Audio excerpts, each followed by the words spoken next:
and welcome to Stingray Tom's Florida and another Take 5 Florida History. Today I'm in Woodlawn Cemetery in downtown West Palm Beach. This is a somewhat unusual cemetery in that it really is surrounded by the city. In fact, right across the street is the world-famous Norton Museum of Art, the largest art museum in Florida. On the other side of Woodlawn is the railroad, these days busy with freight and a new Bright Line service that speeds back and forth between Miami and Orlando. I'm here to visit someone I've known about for 40 or more years. Her name is Lena Clarke, and she's the subject of this video. Lena's story goes back more than 100 years and includes a mysterious death, grand theft, insanity, poetry, murder, and the occult, all happening in what were then two small cities of West Palm Beach and Orlando. The events were so shocking that it was the first time that both cities were discussed in national newspaper headlines. I've known of Lena and her basic story for many years, but I recently ran across a book published in 2023 that tells a more complete story. The Crystal Ball Chronicles is a novelization of the very real events that occurred in 1921. The authors, Janet Naughton and Ginger Peterson, did extensive research to fill in the surprising gaps contemporary newspaper reports didn't share, and they crafted a fascinating story. In this video, I speak with Ginger Peterson to learn what got her to investigate Lena Clarke and why she feels the story was worth telling. We're going back over 100 years for this story. Now, you may wonder why I'm talking about a murder mystery on a channel focused on Florida's tourism history, but it actually makes quite a bit of sense. Lena Clarke was the postmaster in West Palm Beach, which means she'd regularly speak with visitors from all over the U.S. At the time, not only was nearby Palm Beach the premier wintering location for America's wealthy, but West Palm itself was becoming a popular vacation spot. Likewise, Orlando, which was the site of the dastardly deed, was a small but busy city and was known as a place for healthful convalescence. I'm going to break this down into 3 parts: a brief synopsis of the story of Lena Clarke and how she ended up in the headlines of major newspapers all over the country. Then we'll speak with Ginger Peterson about some fascinating details about Lena and the story. Finally, I'll take a look at the 2 cities and historic buildings involved in the case. Before I tell you the story, I want to encourage you to get this book.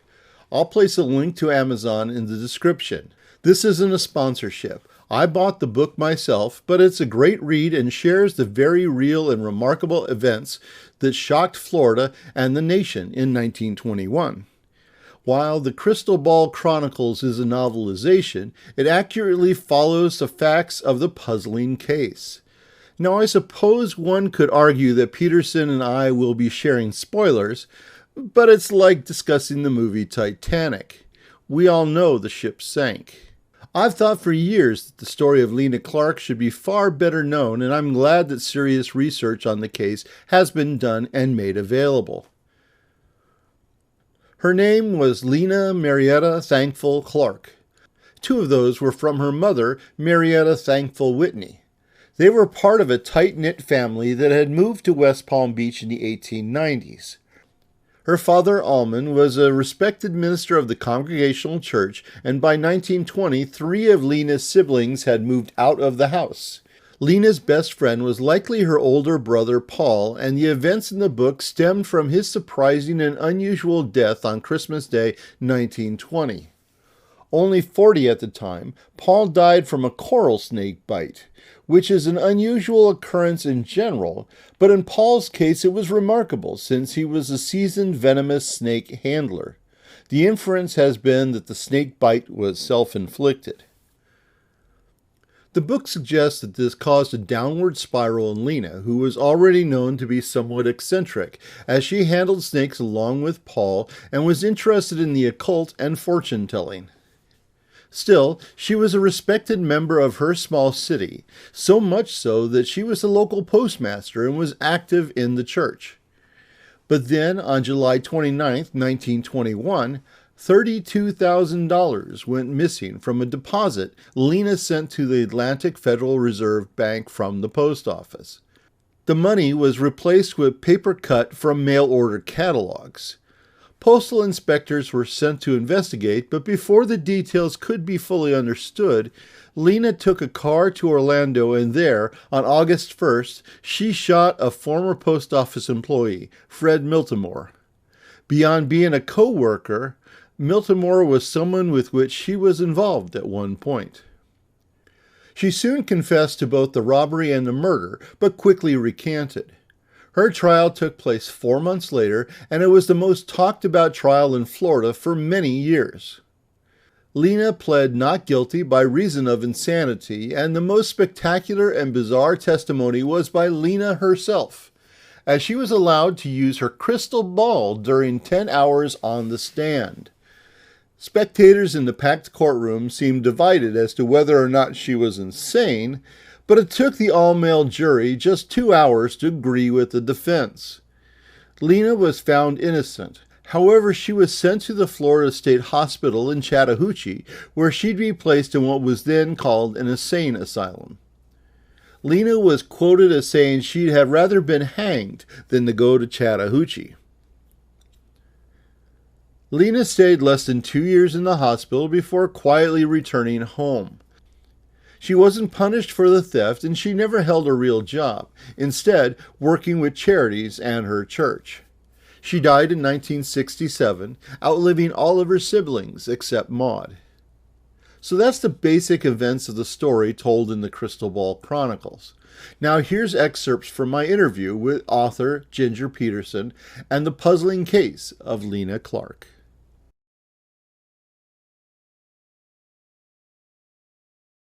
Yeah, I mean, I never, any of the stories I ever research, I never go looking for them. They somehow find me. And that was certainly true of this one. I just really wanted to know how Lake Clarke got named, because that's where my parents had their first house.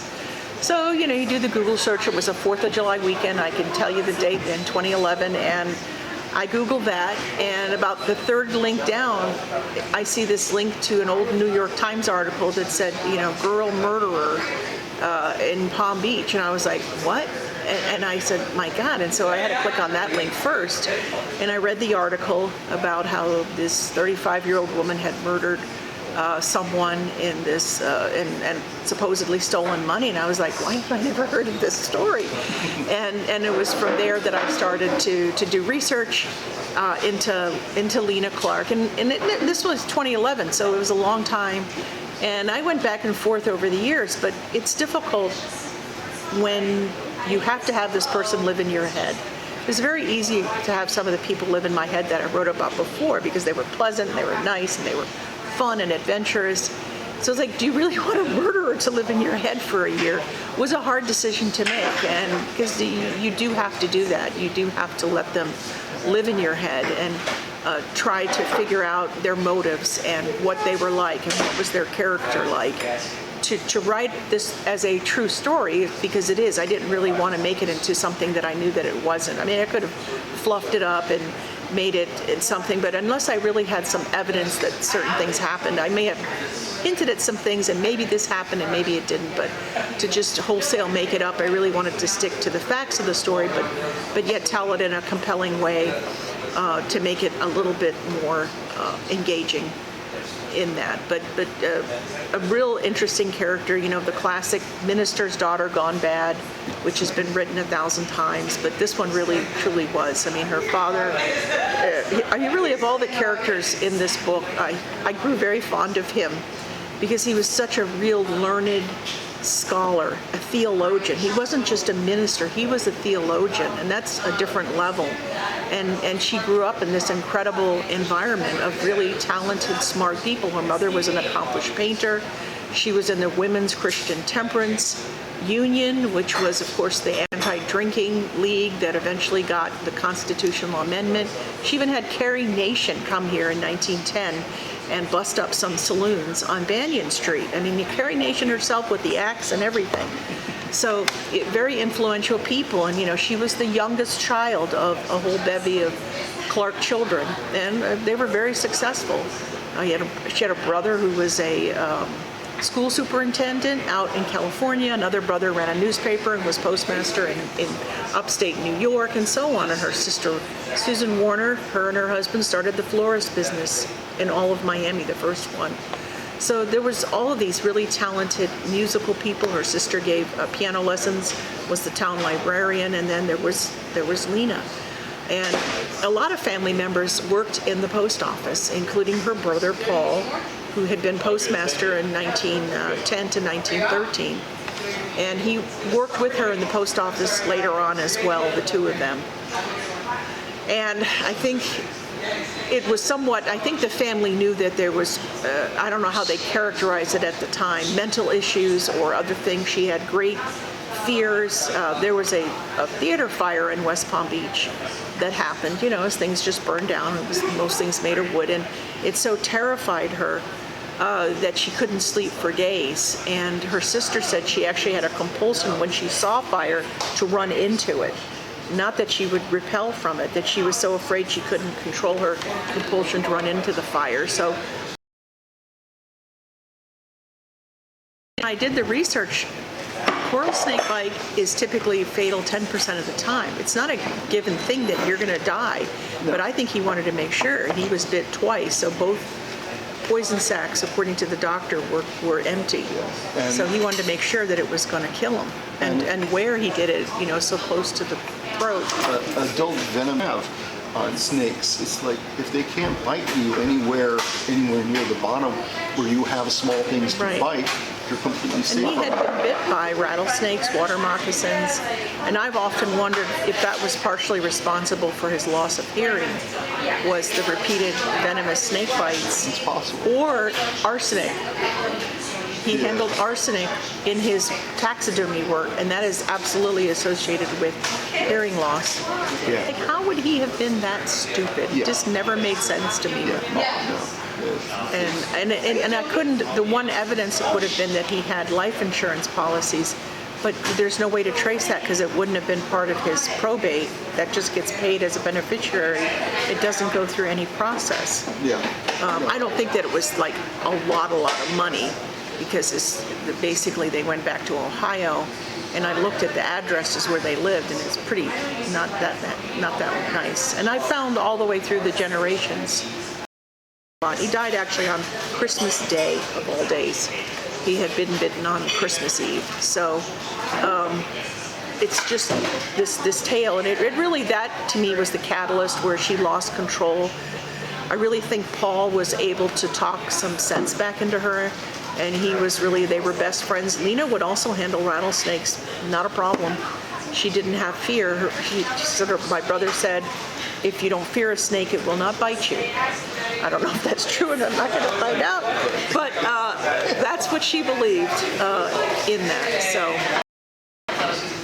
and you will find no stories about her, no follow-up stories in the Palm Beach Post.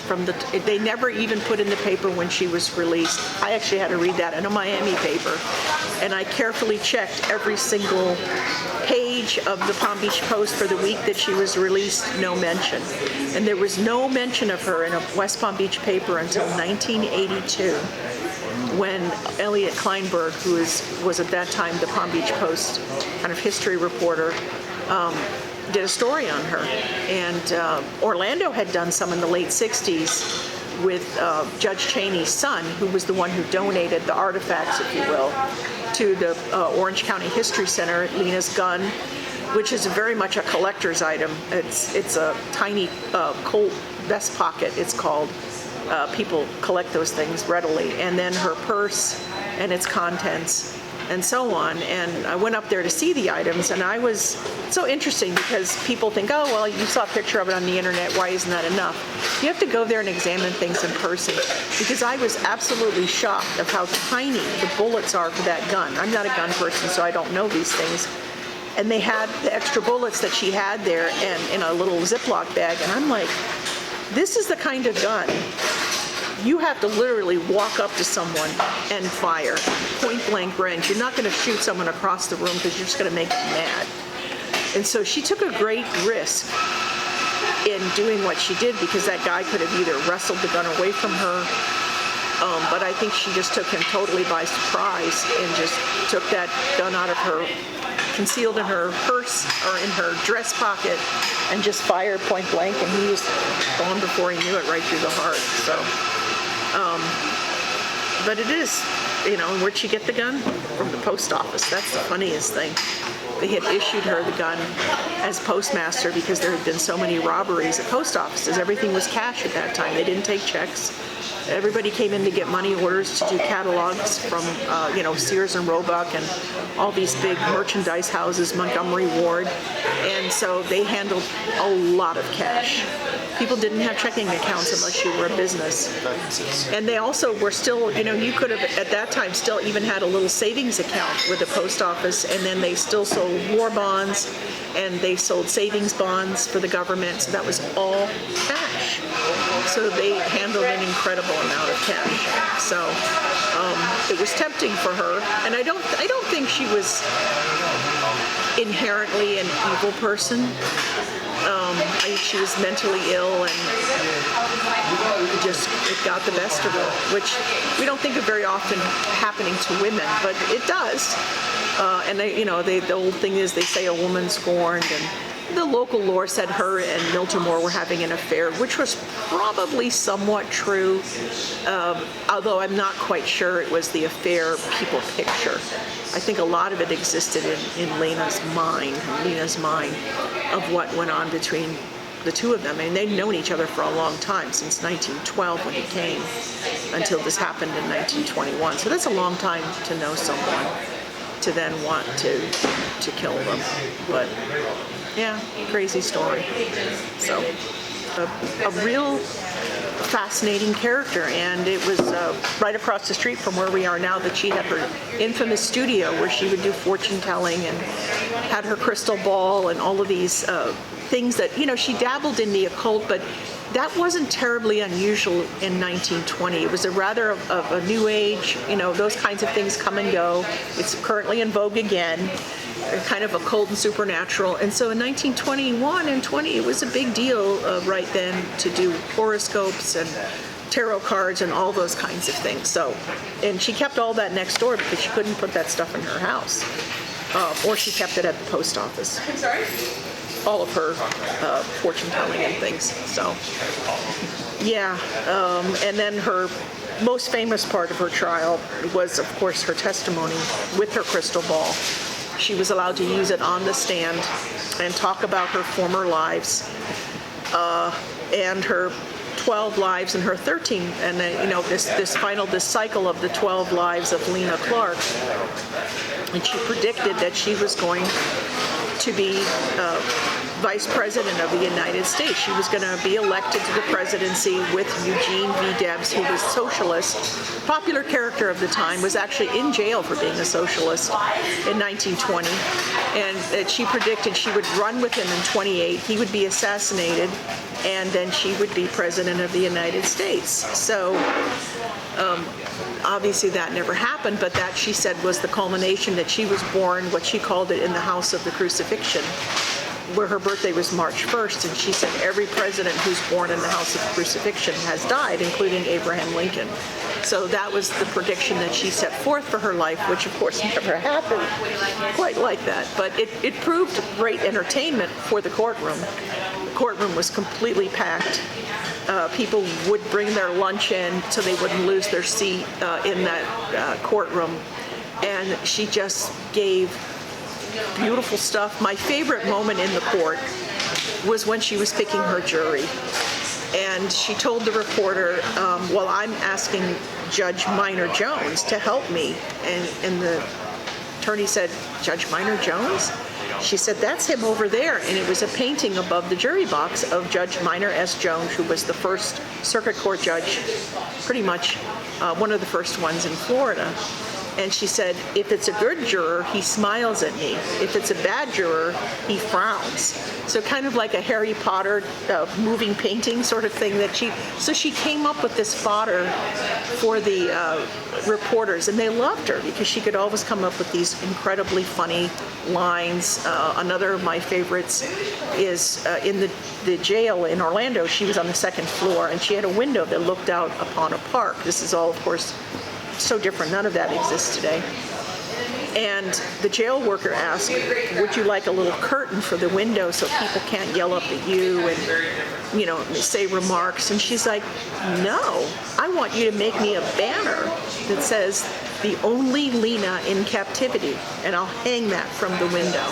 So a real way that she had with publicity and knowing how to get a lot of it. And so this was a national story. It wasn't just a local West Palm Beach or Orlando. I mean, there was reporters from all over the country that followed the trial and eventually the verdict. I mean, the biggest headline was obviously the infamous extra when the verdict was rendered at about 5 p.m.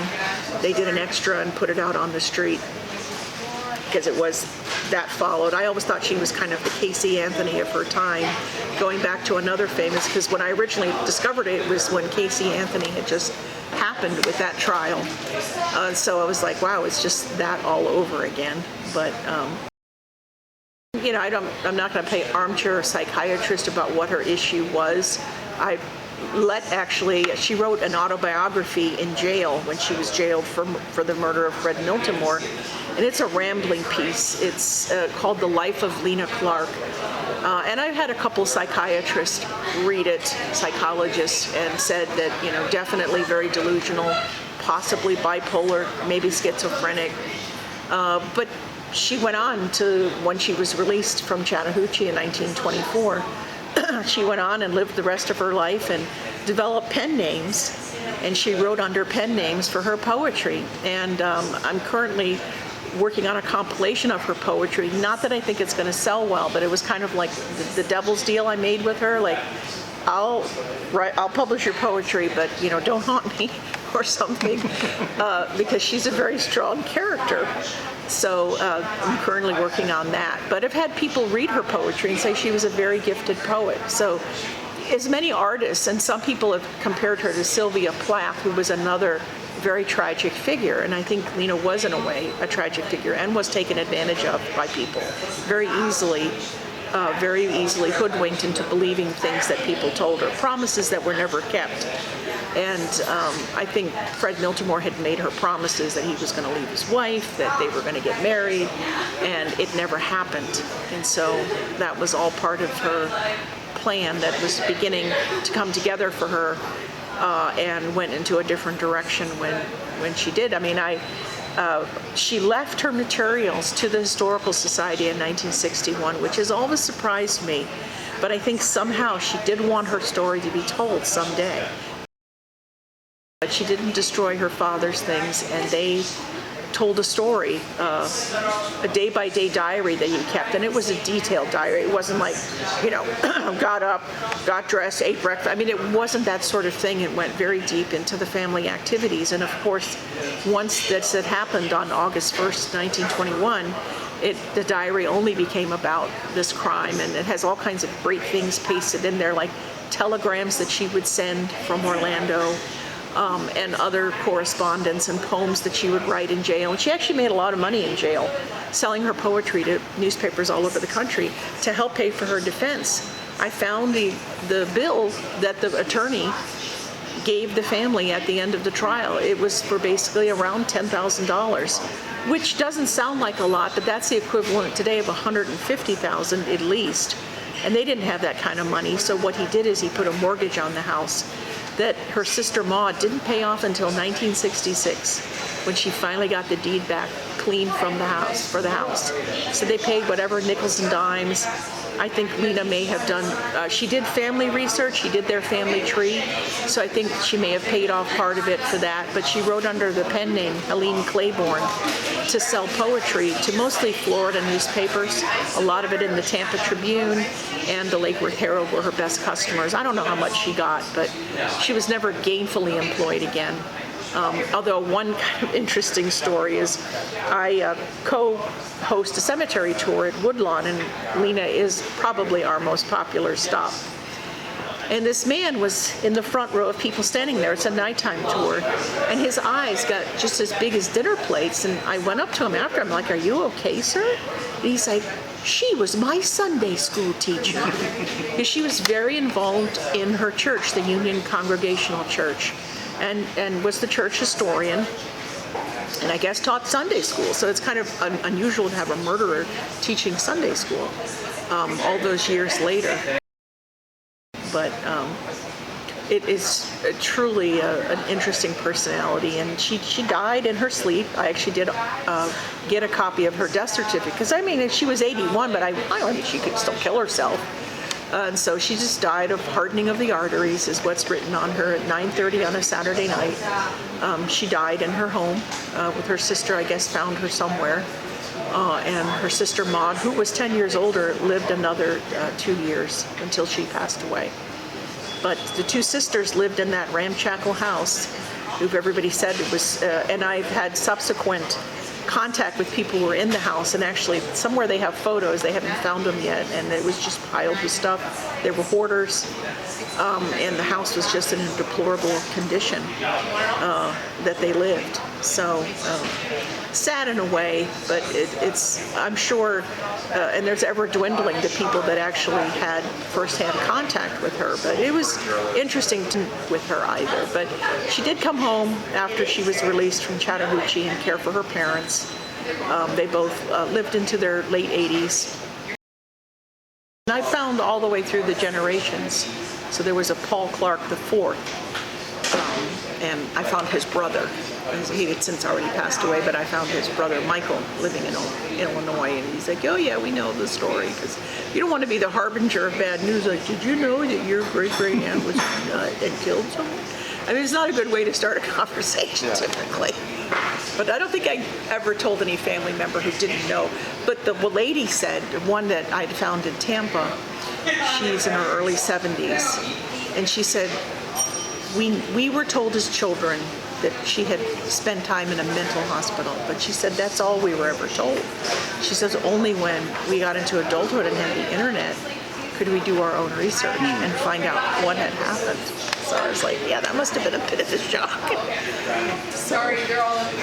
I'm sure, and there's ever dwindling to people that actually had firsthand contact with her, but it was interesting to hear different family members. You know, one family member has fond memories of her and another one didn't. And that's true of any families, but it's interesting how they all found out as adults, because I mean, you're not going to bring that up in conversation when you're, and guess what, your aunt, yeah, you know, she killed someone. No. So in reviewing the newspaper article, since what had happened is the local Palm Beach Post had been, how should I say, vandalized in a sense. Before the Post was microfilmed in the early 70s, they had their history, their big ledger books, or morgue books as they called them. And the stories about Lena had been removed. So I went to look at that time, microfilm, and then eventually online sources for other papers, and one of them was the Miami Herald. And who was the reporter that interviewed her in jail, other than Marjorie, a very young Marjorie Stoneman Douglas. So her father was the editor, Frank Stoneman, of the Miami Herald, and he had hired his daughter to be a reporter. And she actually knew Lena beforehand, so it wasn't like she was I mean, they weren't friends, they were acquaintances, because Lena would constantly send Marjorie poems to publish in Marjorie's column at that time, which was called The Galley. So she had a semi-weekly column. Sometimes it would run once a week, sometimes not. It was mostly, it was funny actually. It's quite funny to read them. And Marjorie herself was a poet. And so Lena was always hoping that Marjorie would publish Lena's poems. She never did. And so she appears in the book as a reporter covering the story, because she did. So that was kind of a neat connection, and that's what really spurned my idea. First, I wanted to have Marjorie Stoneman Douglas be the character that tells the story, but I knew, I'm like, well, she didn't live in West Palm Beach. that's really going to really upset the Marjorie Stoneman Douglas people of the world. You know, she has her own fandom. So I thought, I was talking to the curator at the Historical Society, Debbie Murray, and she's like, well, why don't you just make a fictional reporter? And I'm like, oh, yes, that'll work. And so that's how the reporter Kate Brennan was born, and became the kind of the narrator of the book and gets pulled into the story. So she's the one, you kind of see the story unfold as if you're riding on her shoulder, as she gets into this very weird family. I always think of them a little bit like the Addams Family as characters, because they just were that strange in some sense, and that odd, but yeah, interesting folks. I mean, even that house in the picture from 1920, which is the only one the Historical Society had, it's so overgrown on the outside that I'm sure their neighbors, the people around them, think, why don't they trim? My God, you know how stuff goes so fast in Florida. I mean, it looked like the house was being swallowed by a jungle. And that's in 1920, so I can't even imagine what it looked like later on as the house aged. And another little anecdote is the family stayed in the house in the 28 hurricane. And they really thought that the roof was going to blow off. It got worse and worse. And so people came over from the Bell South building, which had been built in 26, and carried her parents during the storm into that brick building because they really were not sure that the house would stand. It did, but you know, it was not known because it was much worse, and they were relatively close to the water here too. It goes up a little bit in an incline, but the intercoastal is not far from here at all for that storm. So. Now a quick look at West Palm Beach and Orlando in 1921 to give you an idea of what a small Florida city was like over 100 years ago, focusing on the buildings that were directly part of this story. The Clarke House, the post office, and the Congregational Church, as well as Orlando's San Juan Hotel, where the murder took place, and the jail and courthouse. I'll also look at the two rail depots that the fictional Kate Brennan traveled to and from. One of the things that might surprise you is just how close the buildings are to each other in each city. This map is from 1907. In 1921, the city's population was around 9,000 and growing quickly. We can first look at the Clarke's house on Poinsettia. It was removed many years ago along with all the homes in downtown. Both Lena and Maud lived here until their deaths. Lena in 1967 and Maud just 2 years later. The property was sold and the current building and AT&T Communications Center was built there in 1975. Next is the Union Congregational Church at the corner of Datura and Olive, just 5 blocks northeast of the Clarke House. The church was founded in 1894, the same year that the town was incorporated.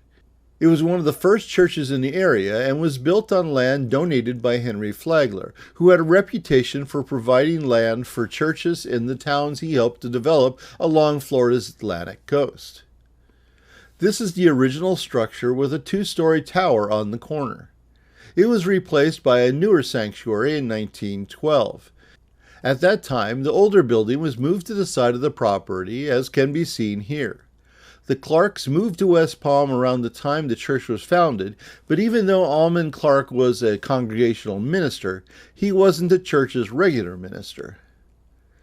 Sadly, the church was victim of a huge fire in 1954, destroying the buildings and many of its records. The Congregational Church would move to their new building south of the old site. The commercial building that stands there now was built in 1955, a year after the fire. If you're unfamiliar with the Congregational Church denomination, in 1957 it combined with 2 others to make today's United Church of Christ. The most important building in our story is the post office. It was a block north of the church on Clematis, and while the building is still there, it's been heavily modified and looks nothing like it did in Lena's time. Today it displays a classic streamlined modern style, but was originally constructed several decades before that architectural style developed. The building we see today is actually 2 buildings in one. The first was built in 1903 and the second by 1915. It's one of the oldest buildings in the city, and it's coincidentally next door to possibly the oldest, built in 1896.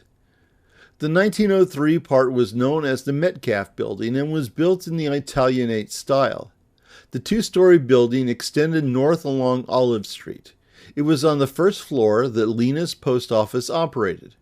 Known today as Hatch's department store building, in 1936 it was remodeled to create the modern style we see today. West Palm's earliest rail depot was served by Flagler's Florida East Coast Railroad, and it was located at the north end of town and was on the line that stretched from Jacksonville to Key West. This was the station that Kate Brennan would have gone to have taken the train north to New Smyrna to connect with a train that took her to Orlando. The depot also had an all-important spur, one that took people directly east, not only off the main line, but off the mainland. The line crossed Lake Worth on a half-a-mile-long causeway to reach Palm Beach. While this spur line was very short, it served many of the wealthiest Americans at the time. Today the station is gone, and locals use another station to the west that's on a different rail line to ride Amtrak and the local commuter train. Recently, the old line has seen new life, as it is now partly used by Brightline, the passenger train that runs from Orlando to Miami. It makes a stop in West Palm Beach, but its station is further south. So onward and upward to Orlando, a city of 10,000.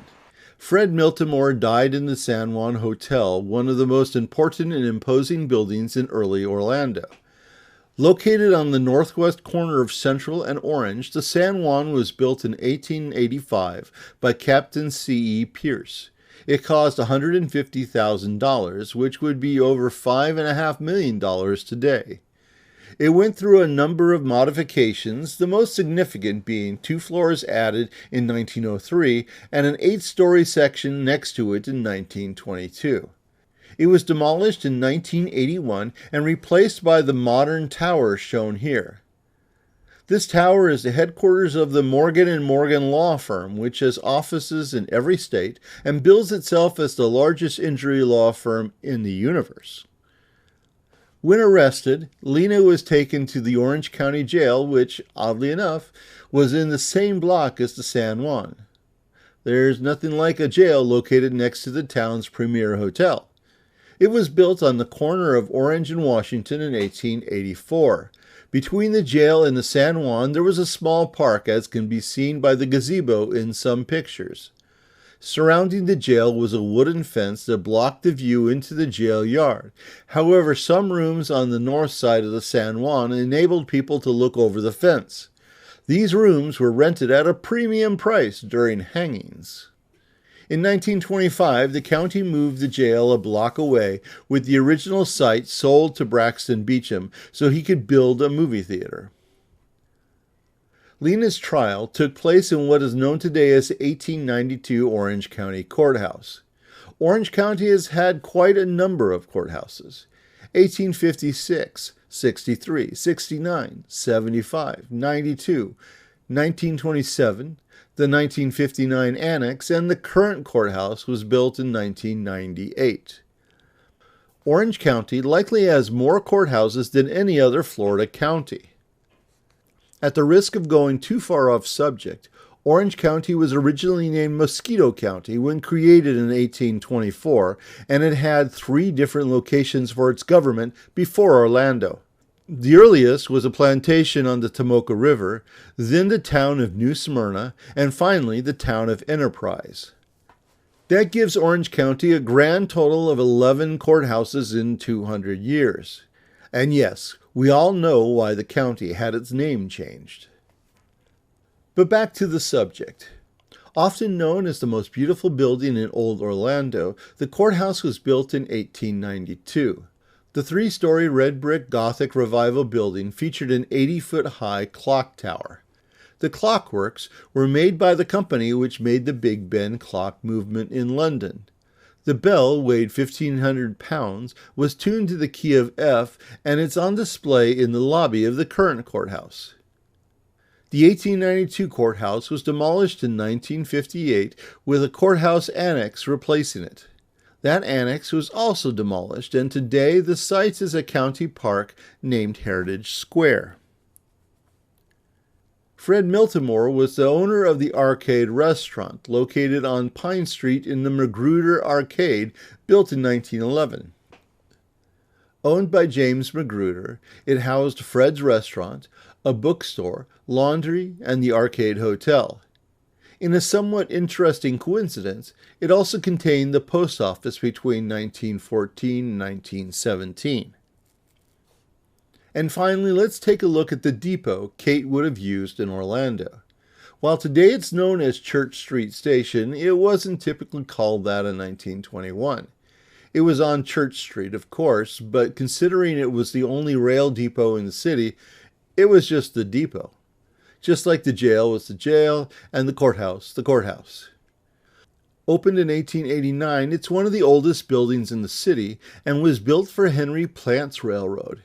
Like Henry Flagler, Henry Plant was a railroad magnate that developed parts of Florida, building a network that headed west from the Atlantic through Orlando over to Tampa and south along the Gulf Coast.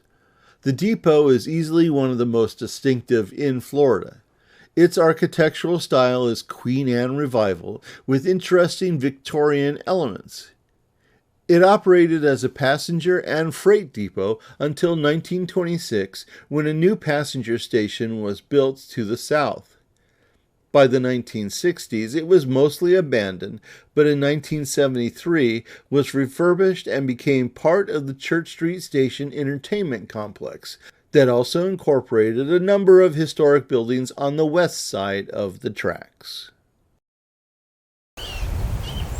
These days, the graves of Lena Clarke and her father and mother, along with a brother and sister, have become a bit of a local landmark, giving this old graveyard a new life. For years, the most notable monument here was the memorial to victims of the 1928 Okeechobee hurricane, the deadliest in Florida. But today, now that the Clarke family story has been told, people come to visit this spot as well. Certainly, the misdeeds of Lena Clarke weren't the way that West Palm and Orlando wanted to gain national exposure, especially since this was near the start of Florida's modern tourism expansion. By 1921, thousands of people were heading to Florida, braving newly paved roads in their Ford Model Ts and staying in the improvised tin can tourist camps that were springing up around the Sunshine State. Thank you for watching another of my videos. I hope you enjoyed it. If you learned something, please hit the like button and subscribe to the channel to learn more about Florida's tourism history. Stingray Tom's Florida, traveling through time around the Sunshine State.